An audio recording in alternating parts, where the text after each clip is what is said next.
Bonjour à tous et bienvenue à ce nouvel épisode de Chroniques carolingiennes. Aujourd'hui, nous allons discuter d'un sujet tout aussi mystérieux que spirituel et pour ce faire, nous allons quitter cette Europe médiévale pour se rendre dans les tréfonds du désert égyptien. Si de premier abord, ce sujet semble plutôt étranger à cette époque carolingienne dans laquelle notre récit évolue, il est pourtant directement lié au tome 3 des Chroniques, dont le titre plutôt évocateur de Grimoire d'Anubis devrait vous donner quelques indices. Anubis étant le gardien des morts veillant sur les nécropoles de l'ancienne Égypte, mon esprit tordu a donc été influencé par cet aspect un peu glauque et j'ai donc identifié le puissant traité de nécromancie du tome 3 du nom de cette divinité mortuaire.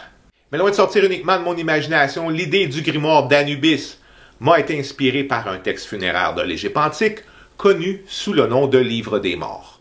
Dans notre récit des Chroniques, le grimoire en question servait ultimement à faire ressortir de leur sarcophage des légions d'horribles momies. Le Livre des morts, tant qu'à lui, opérait une magie tout aussi puissante et servait à la résurrection des âmes des défunts dans le monde de l'au-delà. Mais avant d'expliquer le fonctionnement de ce grimoire de magie funéraire, nous allons d'abord voir comment ce livre mystique s'est révélé à l'histoire. C'est ainsi que nous devons reculer jusqu'à la campagne d'Égypte de Napoléon, qui eut lieu de 1798 à 1801. Ici, cette expédition s'avéra un échec militaire. Il en fut tout autre au niveau scientifique, puisqu'elle donna naissance à l'égyptologie.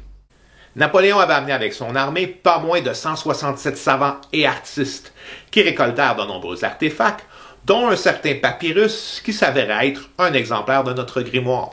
Suite à cette expédition, l'engouement pour l'Égypte antique mena à la production de nombreux ouvrages, dont une copie de ce papyrus publiée en 1805 à Paris dans sa forme originale.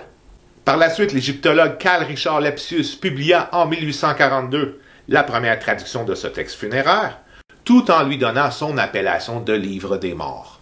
Enfin, en 1887, un étrange papyrus fut découvert dans un monument funéraire de la ville de Thèbes.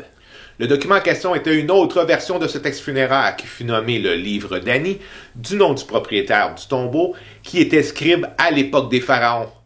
Ce papyrus, qui datait de près de 3500 ans, attira aussitôt l'attention d'un chercheur de trésors anglais, du nom de Wallace Budge, qui l'acheta pour le compte du British Museum. Devenu gardien des antiquités orientales du musée, Budge s'employa dès 1894 à charcuter le papyrus en le découpant de manière erratique, dans le but soi-disant de pouvoir l'exposer et de mieux l'étudier. Il est à noter que la formation intellectuelle de ces érudits du 19e siècle était loin d'être optimale, et on avait souvent affaire à de véritables amateurs. Malgré les mutilations de ce vandale, plutôt de cet égyptologue, les textes demeuraient complets et ses illustrations étaient tous intactes, ce qui donna au papyrus d'Ani son statut de référence, et ce, à travers tout le corpus des textes funéraires de l'ancienne Égypte. De manière à vous situer dans le temps, je vous dirais que ce document était un produit de l'époque du Nouvel Empire, soit environ 1500 ans avant notre ère, et faisait partie d'un rituel funéraire qui avait été en constante évolution. Pour ce qui est du type d'incantation figurant sur ce papyrus, il tirait son origine de ce qu'on appelait les textes des pyramides, qui avaient été élaborés à l'époque de l'Ancien Empire, soit vers 2500 ans avant notre ère.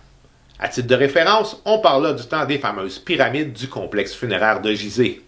Les formules particulières qui permettaient aux défunts de renaître dans l'autre monde étaient donc inscrites sur les parois intérieures des pyramides, d'où le nom de texte des pyramides. Ces monuments, qui étaient à l'usage exclusif des pharaons, déterminaient ces derniers comme étant les seuls à pouvoir accéder à l'immortalité. Cependant, à la période suivante, soit celle du Moyen Empire, l'accès à ce paradis céleste commença à se démocratiser. Dès lors, les hauts administrateurs de l'État pouvaient eux aussi, à l'instar de leur souverain, aspirer à la vie après la mort. Cette nouvelle vision mena à des changements au niveau des pratiques funéraires, et les formules magiques menant à la résurrection furent désormais inscrites à l'intérieur des tombeaux dans ce qu'on appela les textes des sarcophages. Enfin, c'est à la période du Nouvel Empire, définie entre autres par des pharaons tels que Ramsès II et Hatshepsut, que cette démocratisation de l'au-delà s'étendit aux prêtres, aux militaires et à la population en général, dont notre ami Ani. Désormais, les incantations étaient inscrites sur un papyrus, lequel était posé sur le sarcophage du défunt, pour ainsi assurer le succès de son voyage dans le royaume de l'après. Cependant, l'accès à la vie éternelle dépendait de la capacité que l'on avait à se payer ce grimoire de magie de résurrection, qu'était le Livre des morts. Mais pour bien comprendre l'importance de ce livre, il faut d'abord s'imprégner de la vision religieuse des anciens Égyptiens. Pour ces derniers, la mort n'était qu'une crise passagère qui se résolvait par des rites funéraires complexes. C'est ainsi que le trépas amenait la désintégration des éléments composant l'être humain. On désigne ici tout autant les éléments corporels que spirituels tels que l'âme. Les rites contenus dans le livre des morts permettaient à ces différentes composantes de se reconstituer dans l'au-delà. C'est pour cette raison que la momification était primordiale, puisqu'elle préservait le corps, qui allait servir de nouveau le défunt lors de sa renaissance. Un autre élément d'importance était cet acte magique de l'écriture, où en inscrivant le nom du disparu à plusieurs endroits du tombeau ou du grimoire, on s'assurait ainsi de sa survie dans l'autre monde. Mais avant d'en arriver à cette résurrection, le défunt devait parcourir le monde des morts. Et dans ce voyage, il était confronté à plusieurs épreuves. Et ce livre de magie funéraire était l'outil primordial qui permettait de passer à travers toutes les embûches. C'est en quelque sorte le guide touristique de l'au-delà égyptien. L'étape la plus importante de ce mystérieux voyage était le jugement des morts, où le défunt devait comparaître devant le tribunal d'Osiris pour obtenir son droit à la vie éternelle. Osiris, qui est une des principales divinités du panthéon égyptien, est souvent illustré comme un pharaon momifié, d'où la couleur verdâtre de sa peau, qui représentait les effets de la putréfaction. Dieu funéraire et roi de l'au-delà, il siégeait au tribunal avec entre autres Anubis, qui supervisait le bon déroulement des procédures, et Thoth, divinité de l'écriture, qui en tant que scribe des dieux enregistrait la sentence du jugement. Le dit jugement se faisait par la pesée du cœur du défunt, qu'Anubis plaçait dans une balance, en équilibre face à la plume de Mahat, déesse de la rectitude, de l'ordre et de la justice. Ainsi, le cœur de l'accusé, pour avoir un jugement favorable, devait être aussi léger que la plume de Mahat, qui s'appelait aussi la plume de la vérité. Dans le cas où le cœur, alourdi par ses terribles péchés, faisait pencher la balance, l'âme du défunt était mise en pièces par le démon Ammut, la grande dévoreuse, qui se tenait au pied de la balance. Cet être démoniaque est un monstre hybride, croisement entre un hippopotame, un crocodile et un lion, dans une illustration digne des expériences de l'île du Docteur Moreau. Mais cette vision d'horreur ne s'arrêtait pas là, puisque l'accusé devait aussi faire face aux 42 juges du tribunal d'Osiris. À première vue, on pourrait penser que ce n'était qu'une simple formalité, surtout avec des juges portant des noms tels que le vilain, le brûlant de jambes ou celui qui a un grand nez. Mais il y en avait d'autres avec des noms beaucoup plus inquiétants, ce qui démontre tout le sérieux de la procédure. Le défunt devait donc confronter des juges tels que l'encorné, le ténébreux, celui dont les yeux sont des flammes, celui qui se nourrit de sang, le briseur d'os et l'avaleur d'entrailles. Tout ça pour dire qu'entre ces derniers et le démon Ammut, l'accusé voulait assurément pas manquer son coup. Enfin, après avoir ainsi justifié sa pureté, son innocence et sa droiture, le jugement d'Osiris ne pouvait qu'être favorable, et le défunt renaissait dans l'au-delà comme un esprit bienheureux. Ce processus de résurrection se faisait à partir de différentes incantations exprimées dans un langage poétique, comme vous allez voir dans ce petit aperçu. Je m'ouvre vers la lumière et m'élève vers les dieux au parfum de la prière. Je possède tout ce dont j'ai besoin, je suis content en compagnie des dieux. Une prière qui contient sa propre réponse. Je suis le lotus. Comme si je sortais d'un rêve, je me réveille en riant. Je tiens à vous faire remarquer l'importance du principe lumineux, qui s'opposait aux ténèbres représentant l'anéantissement et l'oubli. Ainsi, la résurrection était définie symboliquement comme l'acte de sortir dans la lumière, de sortir au jour, qui en fait était le véritable nom de ce corpus d'incantation qui fut nommé par la suite le Livre des Morts. Dans cette vision spirituelle des anciens Égyptiens, l'existence dans l'au-delà, qui comme nous l'avons vu dépendait de la magie des mots, s'avérait aussi très fragile, du fait que cette vie éternelle pouvait aisément être détruite par cette même magie. Prenons comme exemple un pharaon qui aurait voulu se venger d'un prédécesseur. Il n'avait qu'à détruire le nom de ce dernier sur ses monuments funéraires, ce qui, d'une manière concrète, l'effaçait de la mémoire des hommes, mais du même coup, par cette magie liée à l'écriture, détruisait son existence même dans l'au-delà. C'est entre autres ce qui a été fait à l'encontre d'Akhenaton, le pharaon hérétique, dont on parle dans le grimoire d'Anubis, et que certains comparent à un extraterrestre.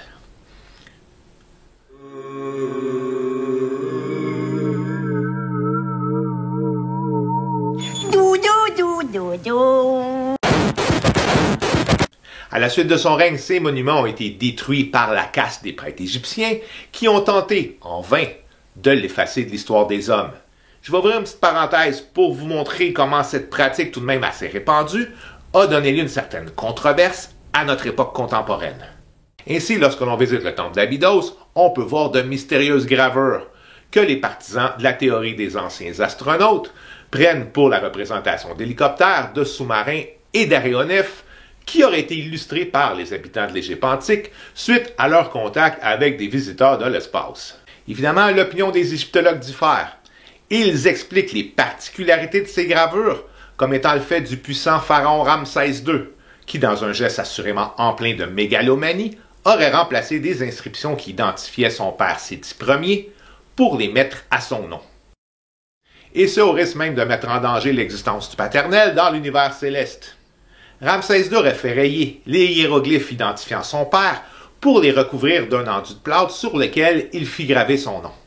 Le passage des siècles aurait endommagé les inscriptions, au point de les faire ressembler, selon certains, à des véhicules de l'époque moderne. Bien évidemment, chacun a droit à son opinion. Alors à vous de choisir entre des influenceurs qui passent leur vie sur TikTok ou des historiens spécialisés qui, de thèse en doctorat, passent leur vie étudiée sur la question.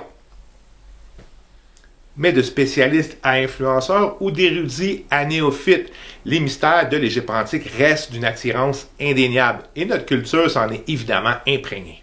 Que ce soit par les hiéroglyphes extraterrestres d'Abydos ou cette malédiction des pharaons créée par la presse à sensation suite à l'ouverture du tombeau Toutankhamon, l'ancienne Égypte fascine.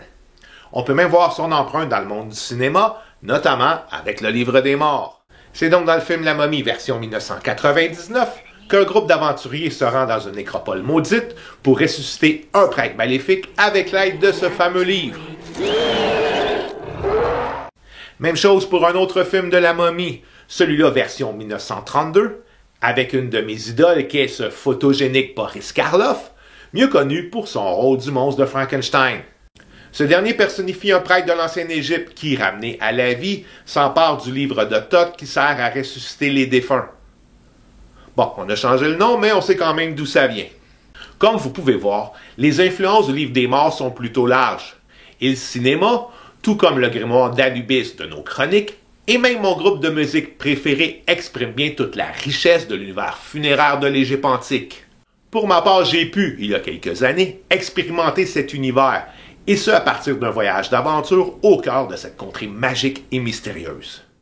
Ayant fait cette odyssée hors des sentiers touristiques, j'ai parcouru des chemins peu fréquentés, ce qui m'a permis de voir des paysages extraordinaires, notamment par la traversée du désert de l'Ouest, où j'ai tout de même été confronté à certaines difficultés inhérentes à un pays sous fort contrôle policier. J'ai cependant fait des visites exceptionnelles, notamment en me retrouvant au fond des caveaux des mastabas, où j'ai pu admirer les vestiges de cet univers funéraire. Je me suis aussi retrouvé dans les tréfonds du désert égyptien, où j'ai pu visiter des temples oubliés du temps et des hommes, abandonnés au cœur des dunes depuis des millénaires. J'ai bien évidemment passé par la vallée des rois, où j'ai pu voir les tombes les plus prestigieuses de l'Égypte antique. Et malgré la réglementation gouvernementale interdisant la photographie dans l'endroit, j'ai quand même pris films et photos qui témoignent du talent de ces artisans du passé. Intercepté par le service de sécurité pour m'être servi de ma caméra dans une de ces tombes, j'ai pu sauver ces précieux documents en m'évadant par les montagnes surplombant cette fameuse vallée. Ils me pogneront pas, ici. Cette petite escapade m'a permis d'éviter l'incarcération, tout en me procurant une vue privilégiée sur les superbes vestiges de cette mystérieuse Égypte. Mon aventure m'a aussi mené au pied des pyramides de Gizeh, qui sont de loin les plus impressionnants monuments funéraires existants. Malgré la majestuosité de ces pyramides, ma visite la plus intéressante reste à sans contredit celle de la nécropole d'El Mousawaka, où l'on peut voir, au cœur de ces collines désertiques, de nombreux corps momifiés qui, ravagés par le temps, gisent encore dans leurs tombeaux. Ce qui reste une manière plutôt étonnante, voire même peut-être un peu choquante, d'expérimenter la réalité du royaume des morts des anciens Égyptiens. Nonobstant cet aspect visiblement macabre, mes rêves comme mes pensées restent encore hantés par ces visions de beauté et de mystère qui émanent de cette terre de merveilles. Alors si par ces images, comme cet exposé, j'ai pu attiser votre intérêt en rapport à cette Égypte éternelle qui demeure tout aussi fascinante qu'énigmatique, je vous convie à vous procurer un exemplaire de ce livre qu'est mon carnet de voyage d'un aventurier mal élevé. Je pourrais vous faire découvrir ce monde funéraire à travers ma plume, tout en vous révélant les extravagances et les incartades de mon voyage d'aventure. Pour ceux qui préféraient une vision plus fantastique, vous pouvez toujours lire le tome 3 des Chroniques, le Grimoire d'Anubis. Si d'ici là vous avez des commentaires, des questions et qui sait peut-être même des insultes, vous pouvez me contacter sur la page Facebook de Chroniques carolingiennes. En attendant, je vous donne rendez-vous pour un prochain épisode de vos Chroniques, en vous souhaitant bonne journée et surtout bonne lecture.